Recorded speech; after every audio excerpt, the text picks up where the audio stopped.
ভারতের ইতিহাসে এক নতুন অধ্যায়।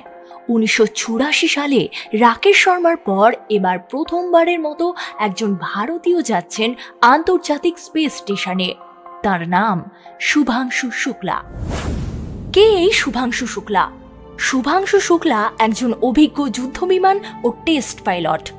ভারতীয় বায়ুসেনার গ্রুপ ক্যাপ্টেন পদে থাকা এই অফিসারের রয়েছে 2000 ঘন্টারও বেশি ফ্লাইট অভিজ্ঞতা।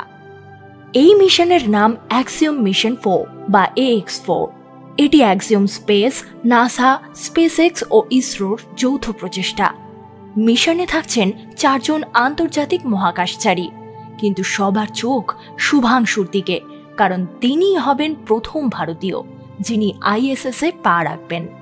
লখনৌয়ের ছেলে শুভাংশু ছোটবেলা থেকেই স্বপ্ন দেখতেন আকাশ ছোঁয়ার। পড়াশোনা করেন NDA-তে, প্রশিক্ষণ নেন IAF একাডেমিতে, আর আজ তিনি দেশের মুখ উজ্জ্বল করতে চলেছেন মহাকাশে গিয়ে। বিশেষ ব্যাপার হলো শুভাংশু তার সঙ্গে নিয়ে যাচ্ছেন একটি সফট টয় হংস, যার নাম জয়। এটি তার পুত্র সন্তানের দেওয়া এবং প্রতীক হয়ে দাঁড়িয়েছে ভারতের সফট পাওয়ারের।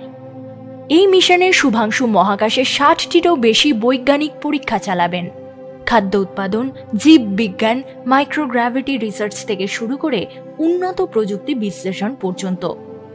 এই যাত্রা কেবল একটি ব্যক্তির নয়, এটি 140 কোটির স্বপ্নের বহিঃপ্রকাশ।